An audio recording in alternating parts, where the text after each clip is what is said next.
السماوات والأرض سبحان رب العرش العظيم. Diriwayatkan oleh Muadz bin Jabal dari Ibnu Abbas, ia berkata, kami bersama Rasulullah Shallallahu Alaihi Wasallam berada di rumah seorang sahabat dari golongan Ansyar dalam sebuah jamaah. Tiba-tiba, ada yang memanggil dari luar. Wahai para penghuni rumah, apakah kalian mengizinkanku masuk, karena kalian membutuhkanku? Rasulullah Shallallahu Alaihi Wasallam bertanya kepada para sahabat, apakah kalian tahu siapa yang menyeru itu? Para sahabat menjawab, tentu Allah dan Rasul-Nya lebih mengetahui. Rasulullah berkata, dia adalah iblis yang terkutuk, semoga Allah senantiasa melaknatnya. Umar bin Khattab berkata, ya, Rasulullah, apakah engkau mengizinkanku untuk membunuhnya? Nabi Shallallahu Alaihi Wasallam berkata pelan, bersabarlah wahai Umar, apakah engkau tidak tahu bahwa dia termasuk mereka yang tertunda kematiannya sampai waktu yang ditentukan, hari kiamat? Sekarang silakan bukakan pintu untuknya, karena ia sedang diperintahkan Allah Subhanahu wa Ta'ala. Ibnu Abbas berkata, maka dibukalah pintu, kemudian iblis masuk ke tengah-tengah kami. Ternyata dia adalah seorang yang sudah tua bangka dan buta sebelah mata. Dagunya berjanggut sebanyak 7 helai rambut yang panjangnya seperti rambut kuda, kedua kelopak matanya, masyukutani, memanjang, terbelah ke atas, tidak ke samping. Kepalanya seperti kepala gajah yang sangat besar, gigi taringnya memanjang keluar seperti taring babi, kedua bibirnya seperti bibir macan atau kerbau. Dia berkata, Assalamualaikum ya Muhammad, Assalamualaikum ya jama'atal muslimin, salam untuk kalian semua wahai golongan muslimin. Iblis berkata, wahai Muhammad, aku datang bukan karena keinginanku sendiri, tetapi aku datang karena terpaksa, diperintah. Nabi Shallallahu Alaihi Wasallam berkata, apa yang membuatmu terpaksa harus datang ke sini, wahai terlaknat? Iblis berkata, aku didatangi oleh seorang malaikat utusan Tuhan yang Maha Agung, ia berkata kepadaku, sesungguhnya Allah Subhanahu wa Ta'ala menyuruhmu untuk datang kepada Muhammad Shallallahu Alaihi Wasallam dalam keadaan hina dan bersahaja. Engkau harus memberitahu kepadanya bagaimana tipu muslihat, godaanmu dan rekayasamu terhadap Bani Adam, bagaimana engkau membujuk dan merayu mereka. Engkau harus menjawab dengan jujur apa saja yang ditanyakan kepadamu, jika engkau berbohong sekali saja dan tidak berkata benar, niscaya aku jadikan kamu debu yang dihempas oleh angin dan aku puaskan musuhmu karena bencana yang menimpamu. Rasulullah kemudian mulai bertanya, jika kamu jujur, beritahukanlah kepadaku, siapakah orang yang paling kamu benci? Iblis menjawab, engkau, wahai Muhammad, engkau adalah makhluk Allah yang paling aku benci, dan kemudian orang-orang yang mengikuti agamamu. Rasulullah Shallallahu Alaihi Wasallam, siapa lagi yang kamu benci?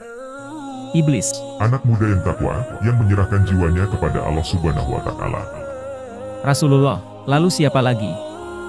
Iblis, orang alim dan wara, menjaga diri dari syubhat, lagi penyabar. Rasulullah, lalu siapa lagi? Iblis, orang yang terus-menerus menjaga diri dalam keadaan suci dari kotoran. Rasulullah, lalu siapa lagi? Iblis, orang miskin, fakir, yang sabar, yang tidak menceritakan kefakirannya kepada orang lain dan tidak mengadukan keluh kesahnya. Rasulullah, bagaimana kamu tahu bahwa ia itu penyabar? Iblis, wahai Muhammad, jika ia mengadukan keluh kesahnya kepada makhluk sesamanya selama 3 hari, Tuhan tidak memasukkan dirinya ke dalam golongan orang-orang yang sabar.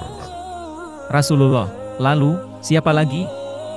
Iblis, orang kaya yang bersyukur. Rasulullah bertanya, bagaimana kamu tahu bahwa ia bersyukur? Iblis, jika aku melihatnya mengambil dari dan meletakkannya pada tempat yang halal. Rasulullah, bagaimana keadaanmu jika umatku mengerjakan sholat? Iblis, aku merasa panas dan gemetar. Rasulullah, kenapa, wahai terlaknat? Iblis, sesungguhnya, jika seorang hamba bersujud kepada Allah sekali sujud saja, maka Allah mengangkat derajatnya 1 tingkat. Rasulullah, jika mereka syaum, puasa. Iblis, saya terbelenggu sampai mereka berbuka puasa. Rasulullah, jika mereka menunaikan haji. Iblis, saya menjadi gila. Rasulullah, jika mereka membaca Al-Quran. Iblis, aku meleleh seperti timah meleleh di atas api. Rasulullah, jika mereka berzakat dan sedekah. Iblis, seakan-akan orang yang berzakat dan bersedekah itu mengambil gergaji atau kapak dan memotongku menjadi 2. Rasulullah, mengapa begitu, wahai Abu Murrah? Iblis. Sesungguhnya ada 4 manfaat dalam zakat dan sedekah itu. Pertama, Allah Subhanahu wa Ta'ala menurunkan berkah atas hartanya. Kedua, menjadikan orang yang berzakat dan sedekah disenangi makhluknya yang lain. Ketiga, menjadikan zakat dan sedekahnya sebagai penghalang antara dirinya dengan api neraka. Keempat, dengan zakat dan sedekah, Allah Subhanahu wa Ta'ala mencegah bencana dan malapetaka agar tidak menimpanya. Nabi berkata, "Wahai terlaknat, siapa teman dudukmu?" Iblis. Pemakan riba. Nabi, siapa teman kepercayaanmu? Syadik. Iblis. Pezina. Nabi, siapa teman tidurmu? Iblis. Orang yang mabuk. Nabi, siapa tamumu? Iblis. Pencuri. Nabi, siapa utusanmu? Iblis. Tukang sihir. Nabi, apa kesukaanmu? Iblis. Orang yang bersumpah cerai. Nabi, siapa kekasihmu? Iblis. Orang yang meninggalkan sholat Jumat. Nabi, wahai terlaknat, siapa yang memotong punggungmu? Iblis. Ringkikan kuda untuk berperang di jalan Allah Subhanahu wa Ta'ala. Nabi, apa yang melelehkan badanmu? Iblis. Taubatnya orang yang berbuat dosa. Nabi, apa yang menggosongkan hatimu? Iblis. Istighfar yang banyak kepada Allah Subhanahu wa Ta'ala siang dan malam. Nabi, apa yang memuramkan wajahmu, membuat merasa malu dan hina? Iblis. Sedekah secara sembunyi-sembunyi. Nabi, apa yang membutakan matamu? Iblis. Sholat sunnah di waktu sahar atau menjelang subuh. Nabi, apa yang memukul kepalamu? Iblis. Memperbanyak sholat berjamaah. Nabi, siapa yang paling bisa membahagiakanmu? Iblis. Orang yang sengaja meninggalkan sholat. Nabi, siapa manusia yang paling sengsara, celaka, menurutmu? Iblis. Orang kikir, pelit. Nabi, siapa yang paling menyita pekerjaanmu, menyibukkanmu? Iblis. Majelis-majelis ulama. Nabi, bagaimana kamu makan? Iblis. Dengan tangan kiriku dan dengan jari-jariku. Nabi, di mana kamu lindungkan anak-anakmu ketika panas? Iblis. Di balik kuku-kuku manusia. Wahai Muhammad, sumpah palsu merupakan kesenangan hatiku, ghibah, membicarakan kejelekan orang lain, dan namimah, mengadu domba adalah buah kesukaanku, melihat yang jelek-jelek adalah kesukaan dan kesenanganku. Barang siapa talak, bersumpah untuk cerai, dia mendekati perbuatan dosa, meskipun hanya sekali, dan meskipun ia benar. Barang siapa membiasakan lisannya dengan ucapan cerai, istrinya menjadi haram baginya. Jika mereka masih memiliki keturunan sampai hari kiamat, maka anak mereka semuanya adalah anak-anak hasil zina. Mereka masuk neraka hanya karena satu kata saja. Bagaimana umatmu bahagia sementara aku menyuruh orang miskin untuk meninggalkan sholat?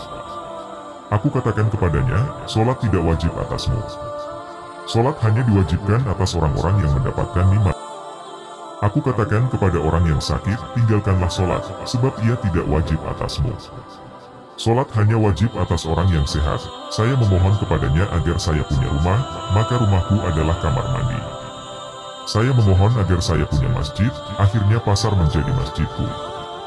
Aku memohon agar saya punya Al-Quran, maka syair adalah Al-Quranku. Saya memohon agar punya azan, maka trompet adalah panggilan azanku. Saya memohon agar saya punya tempat tidur, maka orang-orang mabuk adalah tempat tidurku.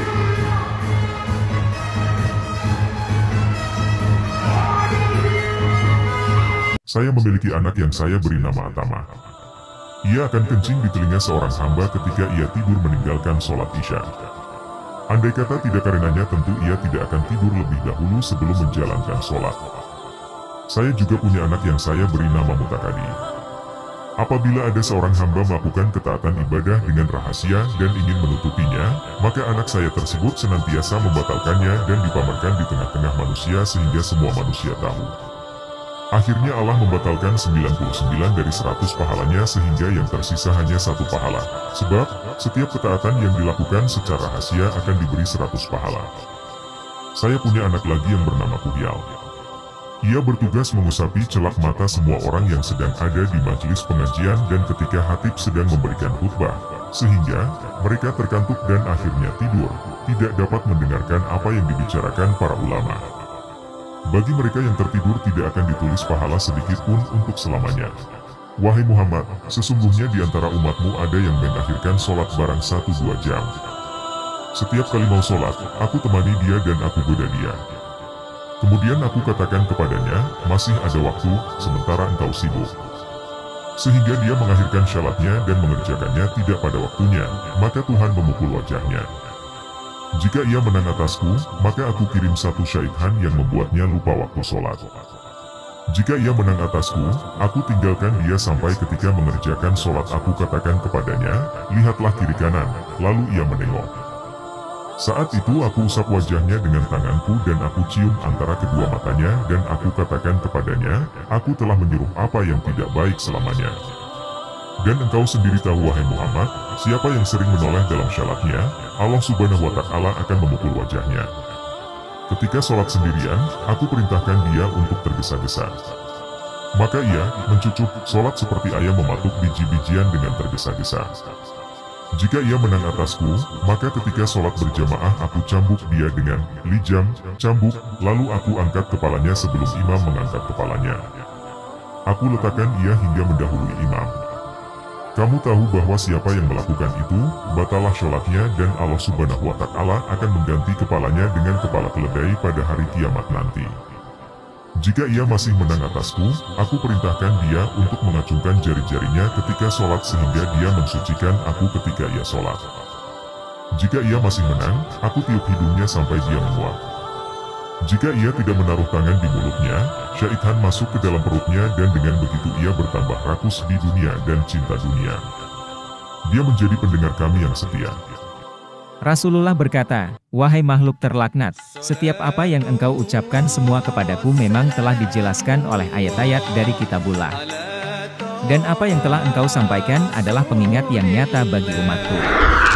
Alhamdulillah, salamullah ala ya